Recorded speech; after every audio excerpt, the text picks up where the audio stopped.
Batman is missing, but there's a new Batman and a Bat family building up a resistance. This is Future State, Next Batman, Batgirls, and Nightwing. And this is the Comicstorian channel where we take your favorite trade paperbacks and single issues and we break them down into digestible bites to help you understand. Then we read them dramatically back to you. Future State is a 2-month event at DC Comics in which they just try out different ideas, potential futures for the DC universe, but not the current continuity, just fun ideas. And in the world of Gotham, Batman has gone missing, and an individual known as the Magistrate seems to be in charge now. A new Batman is in charge and dealing with his own issues, Nightwing is building up a resistance, and the Batgirls are looking for Barbara. Those 3 issues are going to be covered in today's episode. Stick around to the ending to understand how we're organizing our Future State coverage and where this takes place in the continuity.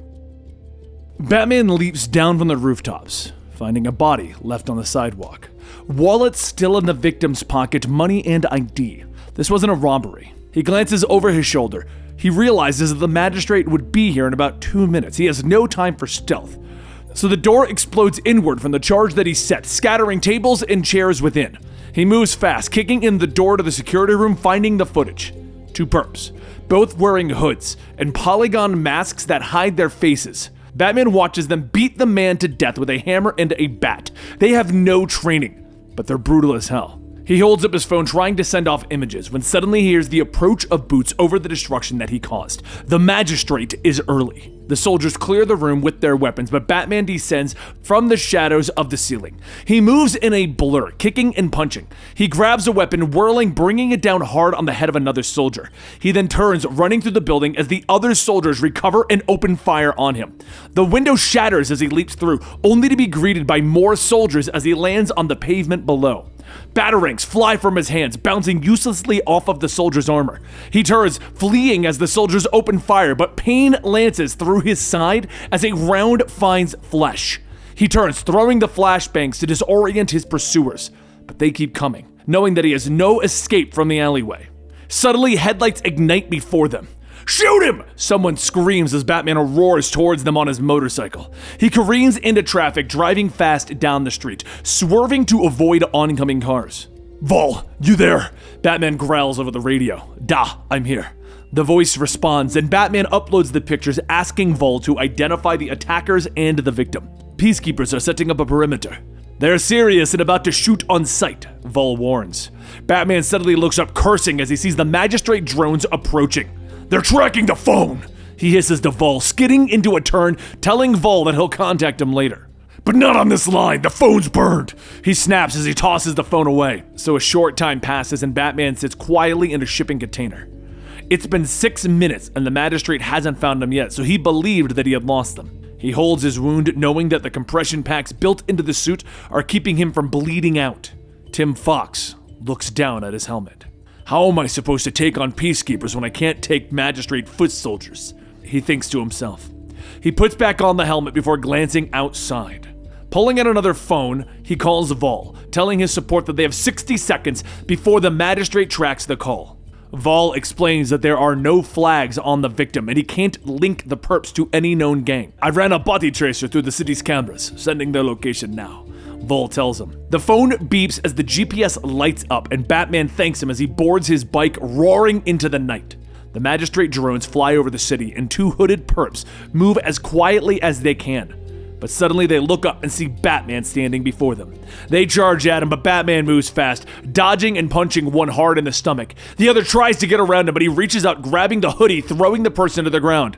"Please, don't hurt him!" the woman shouts as she removes her hood, staying Batman's fist from the further beating.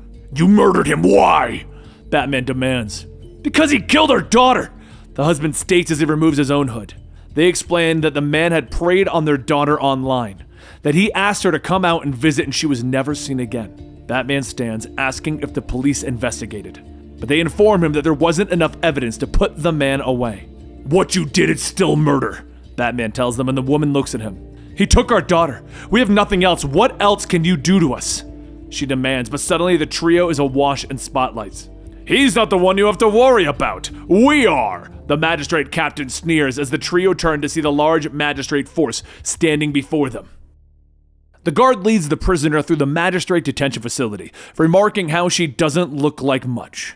The prisoners all crowd around the windows of their cells calling out to her, and the guard smiles as they reach her cell, commenting on how there's nothing on her in the system.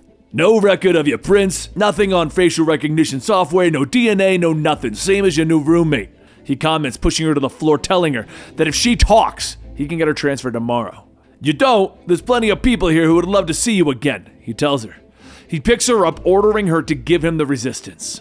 But Cassandra Cain stares him down. Of all the people I thought I would see getting tossed in here, you're the last. What, nothing to say to your old friend? Stephanie Brown asks as Cassandra turns to look at her. She moves fast, her fists lashing out in a blur, cracking Stephanie across the jaw. She barely blinks. I've made friends in low places, and they won't take kindly to you getting fresh with me, Stephanie tells her. She snorts, reminding Cass that she's a traitor to Nightwing's cause, but she shakes her head, reminding Cass that the government sees them all as masks. Cassandra looks around the room, figuring out all the angles, and Stephanie leans against her bunk, informing Cain of the floors and ceilings that have been wired for sound. If she wants privacy, she needs to get her hands on one of the 2 nullifiers that are floating around the prison. She sits back on her bed, flipping through her book. There are some folks who can be real friendly, and wouldn't mind being a go-between for the right price, she remarks offhandedly. Cass whirls at her. I suppose it would be too much to expect, spoiler, that someone who has sunk so low would do the right thing. Cass snaps at her, and Stephanie just smiles. Ask me for help and find out, she says, but Cass doesn't believe that she wouldn't betray her. You tell me how you got caught, and I'll see about that nullifier, Spoiler says as she stands again, but Cass refuses, turning away from Spoiler, smiling. Missed you too, babe. The next day, Cass moves through the prison population. She talks to the resistance members, asking if they know where her contact, Odysseus, is. Most believe that he is dead, but Jimmy Olsen points her to whatever is beneath the solitary area, and she'll have to find a way there. By the 3rd day, Cassandra is picking fights with the other prisoners, but no matter how hard she tries, no one will fight back. She gets to Jason Blood, grabbing him by the shirt. She knew you'd try this, you know. She's made us swear not to go toe-to-toe with you, he tells her, and Cass asks why. You have to ask her, he tells her with a shrug. She finds Spoiler in the laundry room with Zaz. She orders the villains to leave, and Stephanie nods in agreement. You wanted my attention, and you're gonna regret getting it. It's for your own good, I promise, Stephanie shouts as she takes a swing that is easily blocked. The 2 trade blows back and forth, blocking each other easily. What's more important, your mission or tussling with me? Stephanie asks, and Cassandra whirls, slamming several blows into the woman's kidneys. I can multitask, she hisses, so Stephanie turns, clotheslining Cassandra hard. All right, enough of that, she snaps. But Cass gets back up and the 2 continue to battle. As they trade blows, Stephanie manages to twist and slip the nullifier into Cassandra's jumpsuit. The fight continues until both women are electrocuted and on the floor, and the captain stands over them. Maybe a stay in the solitary confinement will remind you both of your manners, he tells them. And over in her cell, Cass reaches for the tray of food that the guard leaves for her. In the middle of the plate sits a Bluetooth radio earbud. She picks it up, hearing Stephanie's voice. Miss me, gorgeous? How did you manage this? Cass asks. I've made friends in high places too.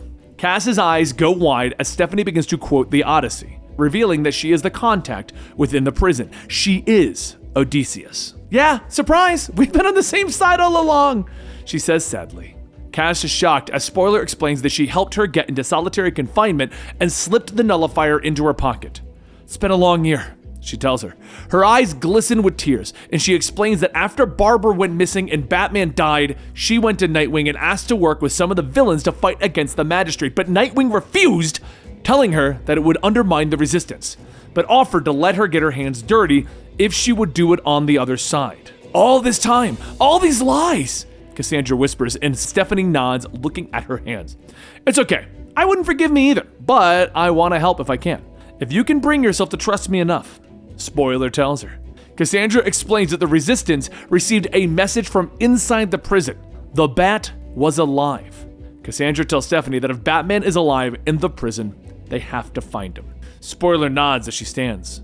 Once a Batgirl, always a Batgirl, she says with determination, but meanwhile, a couple of cells below them, the lights flash red all around a woman, and strapped to a machine, Barbara Gordon's eyes glow. Future state, Nightwing. Gotham glows in the distance as a shadow moves across the rooftop. Magistrate radio chatter warns that they have incoming, and in the alleyway, the man screams as he tries to protect his wife. But the magistrate robotic soldiers aren't listening. One reaches down, ignoring the man's protests as he grabs him around the neck, when suddenly Nightwing descends from above, kicking the robot in the head, twirling and smashing it with his escrima stick. The others move to stop him, a drone at its back, but Nightwing flips, tossing his stick, smashing both of them. And as Nightwing retrieves the weapons, the man thanks him, offering his hand. But Nightwing twirls again, throwing the stick, cracking the man in the jaw. No, your body language is all wrong. You're not scared. You're ready to pounce. I thought the magistrate was going automated. I guess certain cases still require the human touch. Nightwing growls at the man. He struggles to his feet, his hands glowing as he explains that he is augmented. He rushes Nightwing, who easily dodges and knocks him out with a kick. You're no threat though. Your wife though? What tricks does she have up her sleeve? Nightwing asks, turning to the woman. She smiles, pulling out twin knives, which Nightwing dodges. But the echo of a gunshot fills the alleyway and a round hits his shoulder armor. He stumbles but manages to take out the woman and drop a smoke pellet. The magistrate sniper continues to look down from his vantage point, but he can't see anything due to the smoke. I can't see a damn thing, and it's Nightwing, so he's right behind me, he whispers over the radio. He turns to draw his pistol, but Nightwing stops with a hard boot. He leans in, questioning the soldier about how many more special teams the magistrate has looking for him, and not getting any answers, Nightwing begins to walk away. So it's true, you're darker than you used to be. I think someone's overcompensating for Bat Daddy, the sniper calls. Nightwing turns, shattering the man's knee with a well-placed escrima stick. Enjoy the rest of your evening, he calls as he leaps into the night air. And as he rolls in pain, that sniper manages to call to the base. Mission's accomplished, he gasps. In the magistrate headquarters, located deep inside of the old GCPD precinct, Peacekeeper 01 sits at his desk, continuing to scroll through his camera feeds. His door opens up and Captain Marks walks in with a look of triumph, and she tells 01 that they have Nightwing hooked. 01 isn't so sure. He looks down at Gotham City. The magistrate is trying to end the mass threat, and they've all been relatively successful except for Nightwing and his group of terrorists. I wonder if Nightwing still believes that we killed his unkillable mentor.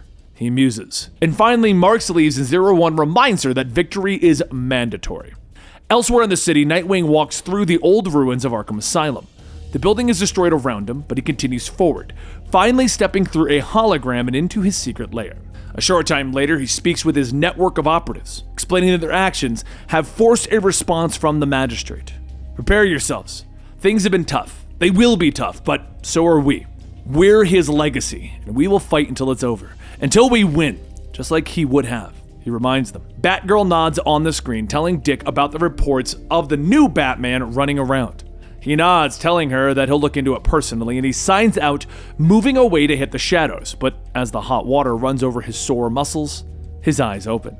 Someone's there. He turns the corner, quickly locked into combat with the new Batman.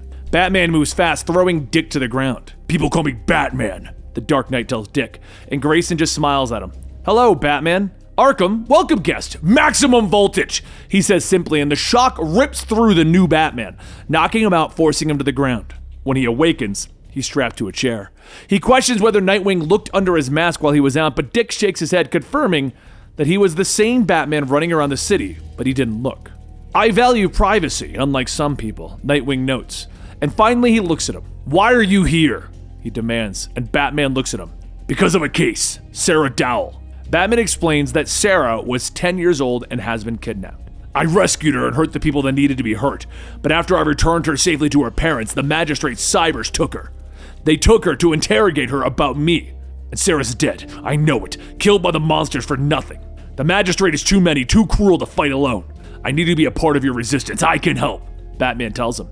The conversation is then interrupted by Nightwing's computer beeping to let him know that the others have arrived.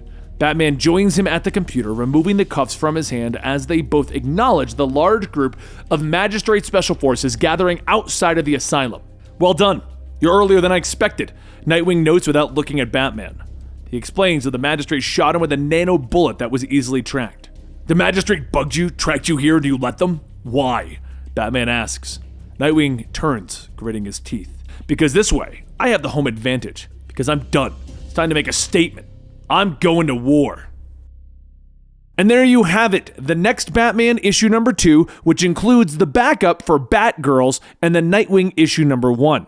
From what we can tell, the future state timeline for at least the Gotham portion kind of seems to make sense. The only thing that doesn't make sense with what's going on in Next Batman, Nightwing, the Catwoman book, the Batgirls backup, the Red Hood backup, is the Dark Detective. The timeline states that in 2025, all of the Gotham stuff is happening, and then in 2027, Dark Detective happens.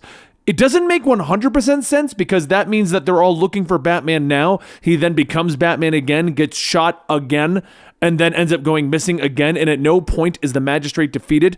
So we kind of need to ignore Dark Detective in order for these Gotham storylines to make sense. As they're coming together, it seems to me like a future concept of the No Man's Land ideas. You know, we have all the superheroes trying to figure out how to survive in this new version of Gotham.